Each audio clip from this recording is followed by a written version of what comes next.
Hi, everyone. I'd like to welcome you all here today. We're so glad that you joined us for our Intermission program.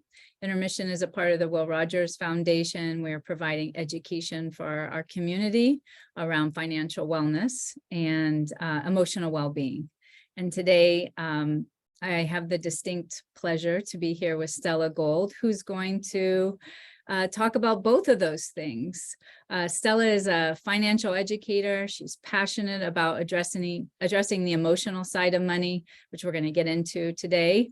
And as a mental health counselor myself and someone who talks about money with people every day, I know how hard it is to make the changes.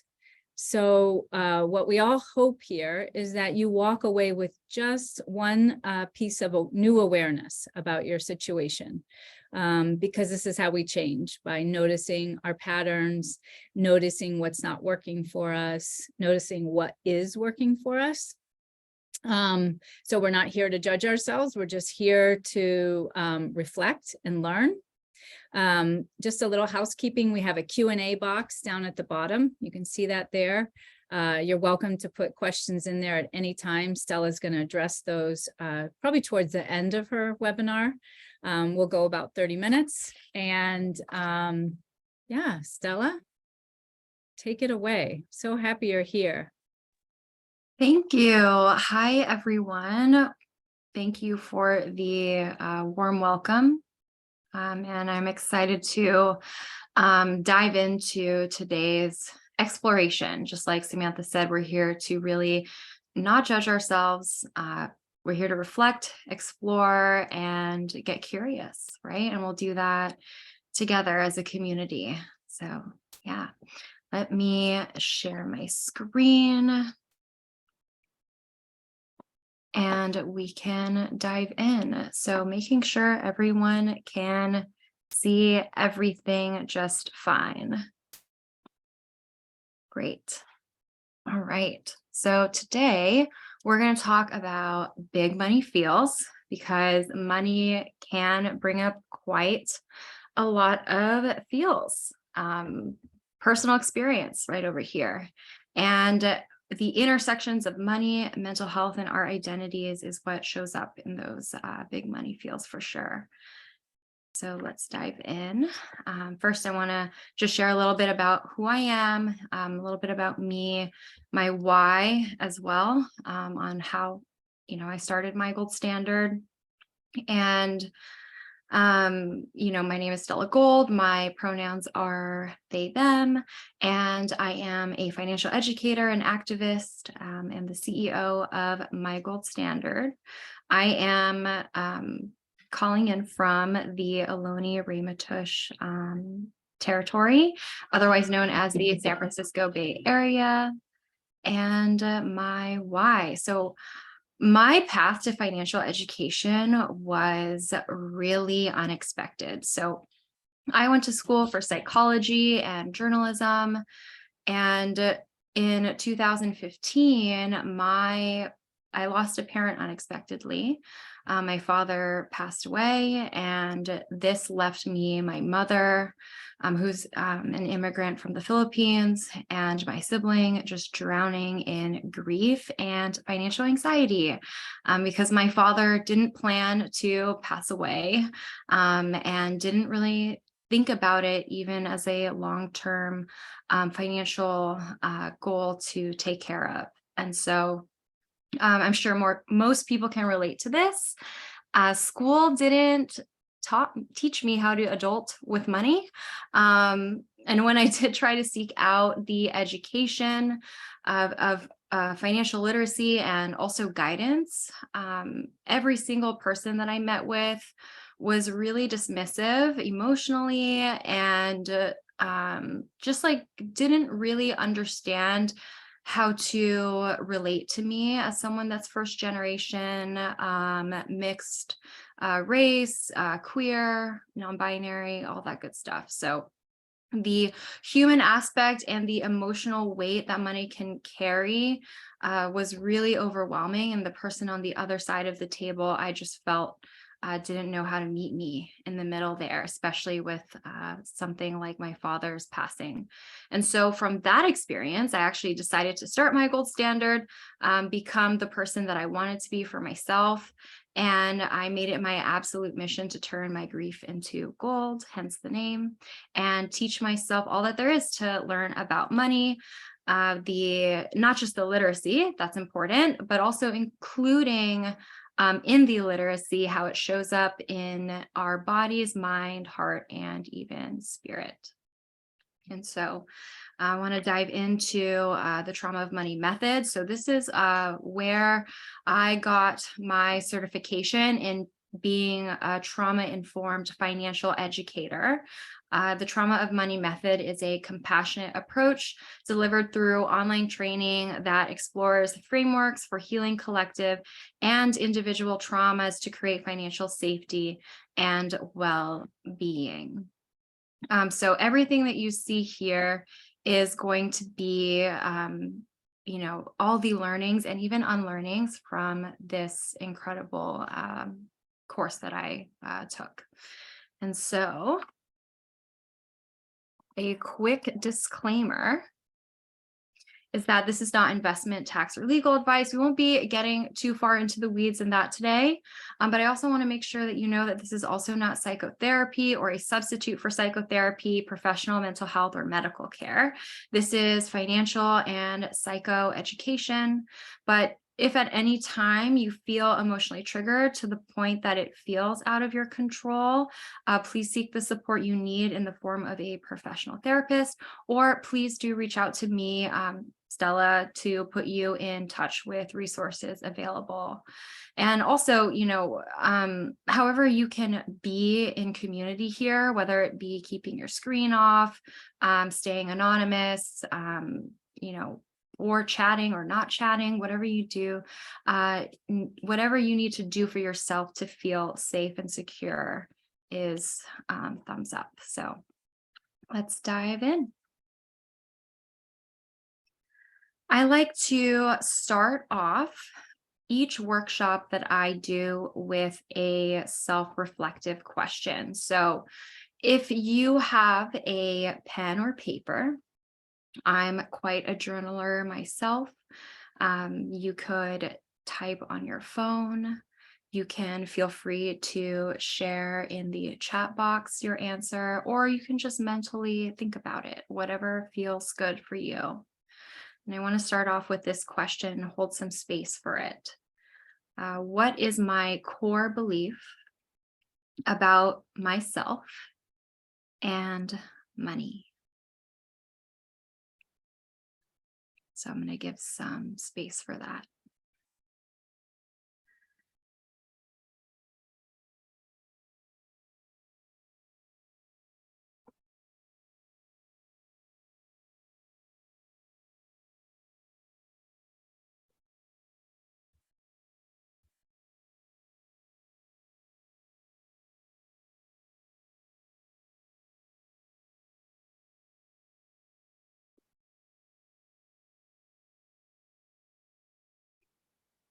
Just a few more seconds.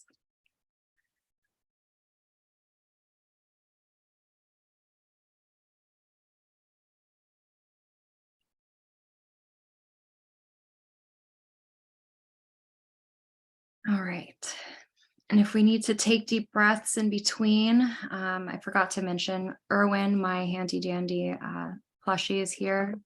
Definitely helps me regulate my emotions and my nervous system. Yeah, it's all good. All right, so we'll come back to this question at the end. We'll really get full circle here, but I want you to just hold that and bring that with you on this journey while we go through each slide. So we're going to get into discussing trauma, financial trauma specifically, but of course we have to get to, what's underneath financial trauma as well. So what is trauma? Psychotherapy and the general public began really talking about trauma and PTSD after the Vietnam War in the 1970s. And previous to this, so trauma wasn't anything new because many cultures have acknowledged, worked with, and honored trauma as a human experience and a soul wounding.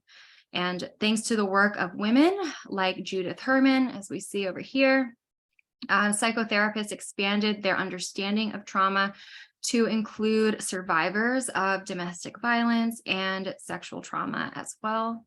And now we have a broad understanding of trauma that Peter Levine, the founder of somatic experiencing, names anything at all that we deem as threatening to our life or sense of self. So that's the history of trauma. And trauma can be and manifest from a significant different amount of ways, such as a single incident experience, like a car accident, hurricane, fire, even a bad fall down the stairs. Trauma can also be ongoing, like living in a police state as a person of color, being in an abusive relationship, or living with a chronic illness. Trauma can also be inherited. So generational trauma is something that, I work deeply with in myself and also in my community, like coming from a traumatized lineage of people who have been persecuted, enslaved, and colonized. And trauma can also be from our time in the womb. So as epigenetics teaches us, from childhood due to an unsafe home or not feeling like we are loved and accepted. And shout out to one of my amazing teachers from the Trauma of Money, Andrea Gutierrez Glick, who's a LCSW, for being the inspiration behind this exploration of trauma. Now, getting into financial trauma. So financial trauma can include childhood poverty. It can include unemployment, economic abuse. It can include poverty for more than 3 months, domestic financial abuse, even recessions. And the impact of it can be financially traumatic, inability to retire, loss of assets, home foreclosures, and work exploitation. Just to name a few ways that financial trauma can show up in our lives, but also in the collective society and in our culture. So something that we ask ourselves in trauma of money is, whose shame is this?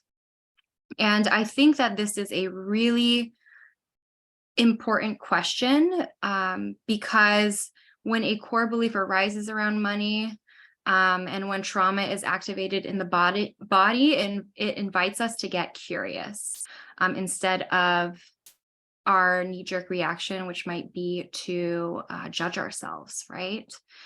And I also really like this question because it's important to separate yourself from the narrative that has been placed upon you. So let me give an example of that. So I'll use women because I work with a lot of women. There's a lot of women that feel shame for not knowing any better around their personal finances. So they really beat themselves up like, oh, I should have known better. Why didn't I know this already? But if we really think about it, historically, women didn't gain the right to open a bank account until the 1960s. So culturally, it has been instilled in women that they shouldn't know anything about money and that they don't need to know anything about money. Another example is that, unfortunately, we live in an extractive, capitalistic, and consumer-focused economy that is rooted in scarcity and greed. And a lot of the behaviors that can come up really are just us simply trying to survive within these systems. So how do we thrive and find our own economic agency? So these are questions that, I get a lot from people that are curious about my work or clients that I work with. They are like, I don't even know what that even means or what that looks like. And I don't even know if it's even possible. So they're at a place where they have no idea what financially thriving and having financial agency and power looks like. So we'll talk about that in the next slides. However, I want to invite you to explore that question from within in yourself too, because it looks different for everybody. Everyone has a different answer, and that's a good thing. Okay, I'm going to take a sip of water and pause a little bit.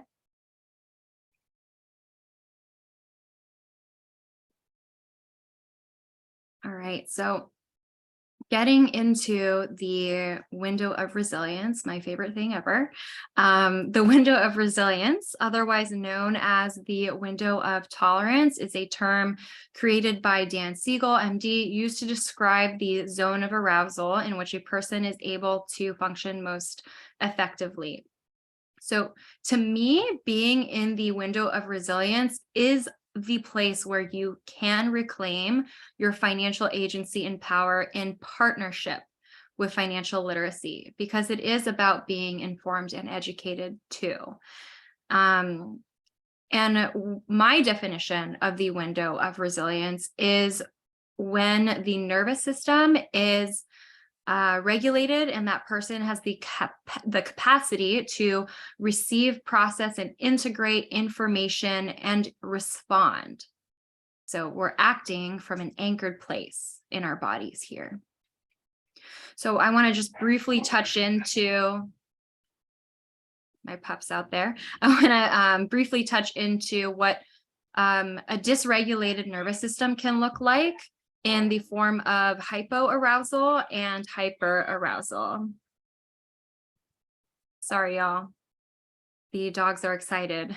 All right, so let's get into, I'm going to pause until that's my little dog. Her name's Amber. I have a husky as well, Kenobi. I'm going to dive into hyperarousal first. So let's start there.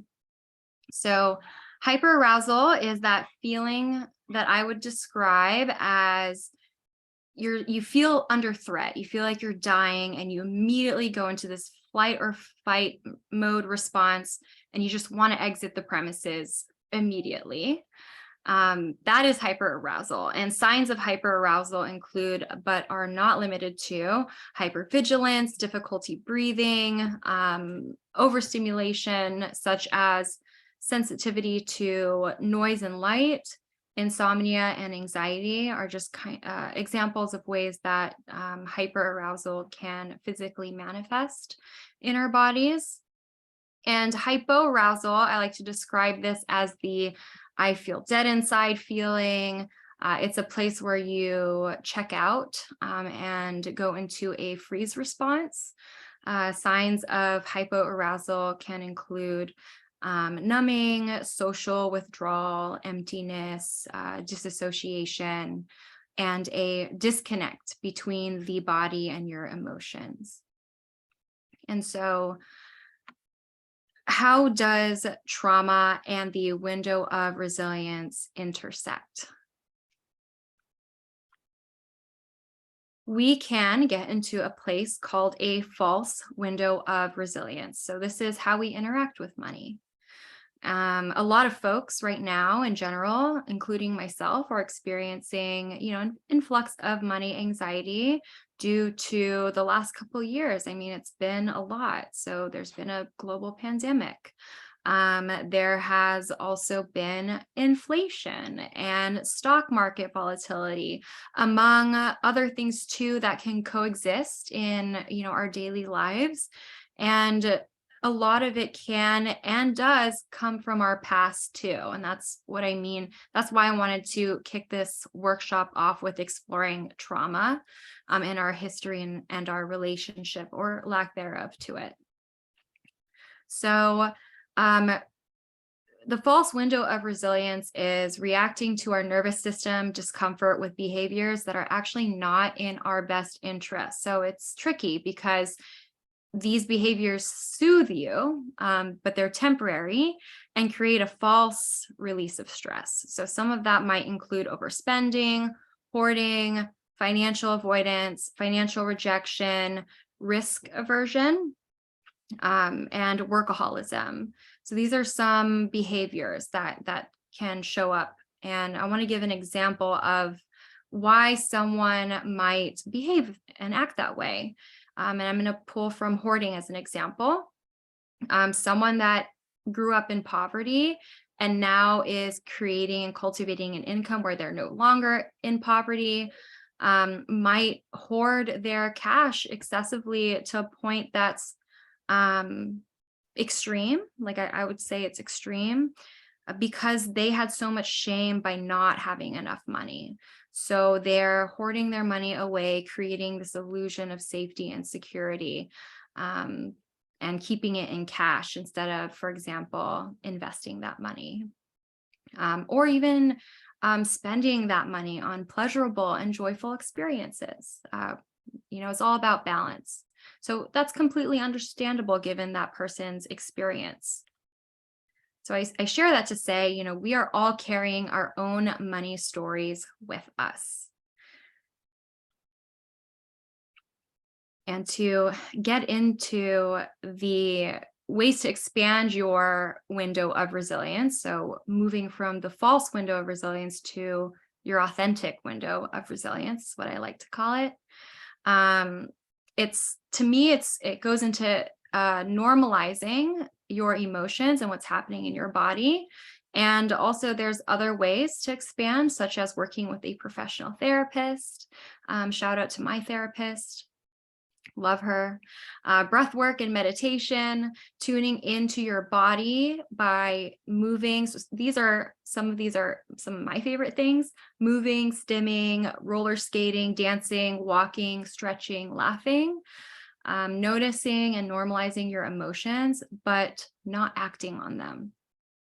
So that's how we build that resilience. That's how we build that tolerance, right? And this is a big one, and what we're doing here today, which is community care, because I believe co-regulation is vital. And in a lot of Western culture, the narrative is self-sufficiency, especially when it comes to money and finances. So I find this really misguided.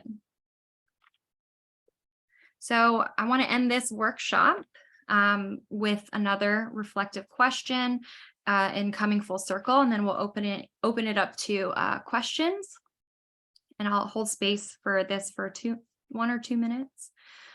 So coming full circle, when I think of my relationship with money, what do I want my core belief to be? So this is the root of what I like to call a money mission statement. It's your why. It's why do I want to get to a place of financial well-being, financial wellness? Why do I want to have knowledge on financial literacy? Maybe it's to build generational wealth. But once you have this, you can move from shame and guilt to getting curious, and move from a place of this is happening to me, or not having agency with money, to knowing that money is a tool for you to cultivate security and safety in your life. So I like to see it as you are the driver and money is just the vehicle. So I'm going to give 1 minute, and then we can open it up to some questions.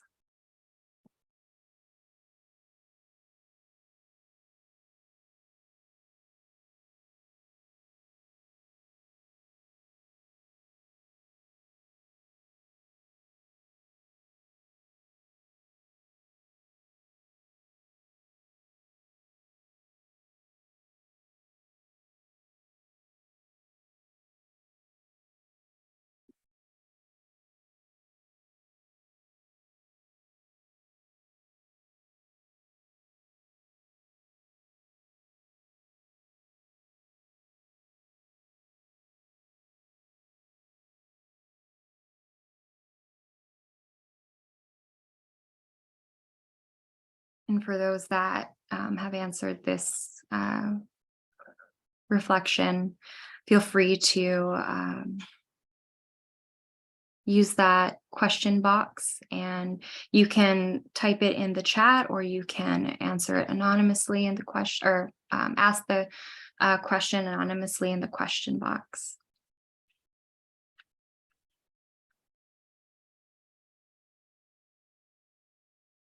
All right, so thank you.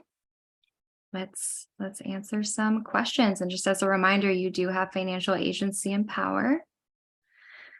And I already see some questions coming through. So, oh, I love these questions. Okay, so I'm actually going to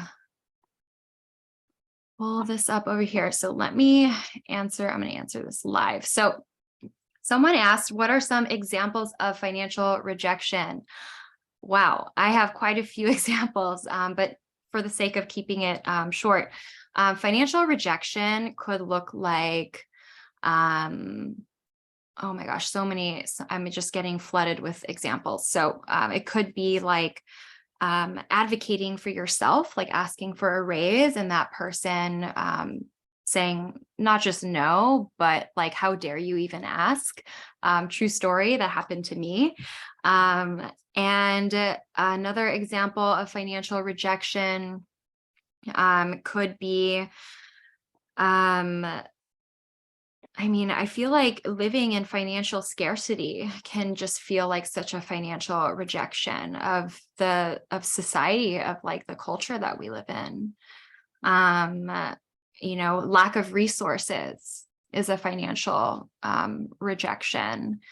That's kind of where my brain goes. You know, another example is when my father passed away, coming full circle. You know, my mom, she was expecting to get his Social Security. And when she went there, the Social Security officer said, yeah, you're not going to get this because you make above the income limits. And that's when she realized, like, I make above the income limits according to the federal government, but the income limits for the federal government is still really, really low. And so that was a rejection for her, feeling like the government doesn't look out for her and its people, its citizens. Okay, so this is done. Another question. I work over 40 hours a week and I am exhausted when I get home. Is there something I can do while at work to keep me in the window of resilience? Ooh, okay. So I've been there. I've done the working 3 jobs and would work from like 6 in the morning, and I would get home at 8 p.m. And so this is something that will look different for everyone, but I really like to just take a bathroom break, or even just take a walk, or even just a breath of fresh air, just stepping outside and just pause to reflect what's happening in my body. So I'm like, okay, I'm operating in this autopilot, and I need to pause so I can be back in my body and live and actually be in it, and take some deep breaths.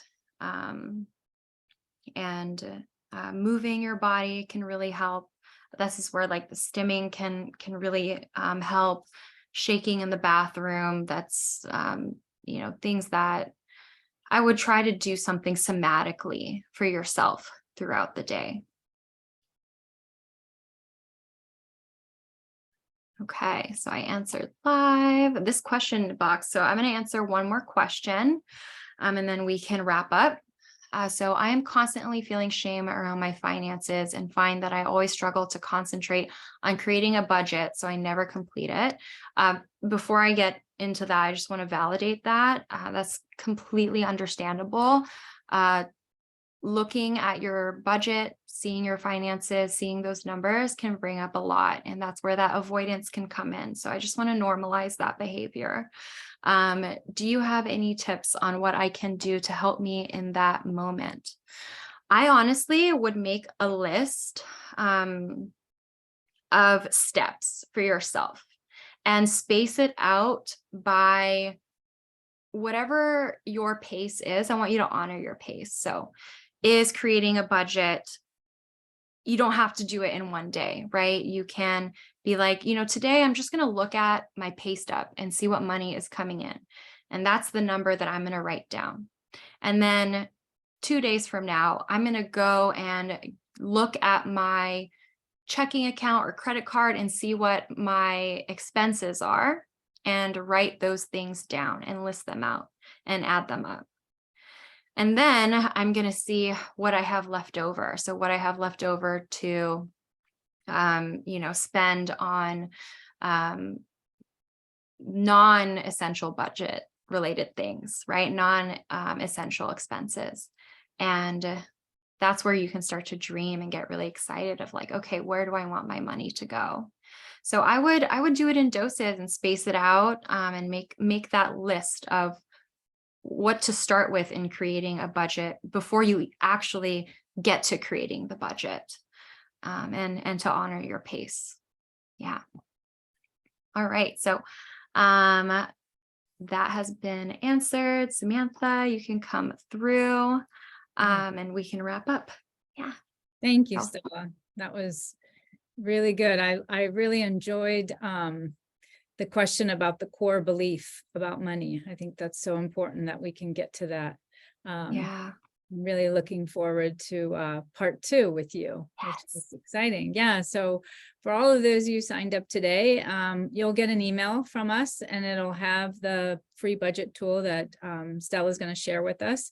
And we'd love for you to come back on March 22nd and join us with Stella and bring those budgets, and we'll go another step further. And for those of you watching this on playback, please reach out to me. I'm at samantha@wrmail.org, and I will send you that budget. We really want to share it and want you to join us here. And want to remind everybody that if feelings came up during this, it's normal, and that this is a big thing to like look at your money in a real way, and just keep noticing. I know, Stella, you gave us several indicators there about like notice and normalizing our emotions and our reactions, and just taking a moment to just thank yourself for coming today. We thank you for coming today. We thank you, Stella, for joining us and being part of our community. We so appreciate you being here. Thank you so much. Thank you so much, everyone, for investing your time, which is honestly the most valuable currency in my opinion. So I really take your time with honor. Yeah. That's a good point. Right. We'll leave with that then. Thank you, Stella. Okay. See you all next Bye. time. Bye now. Bye.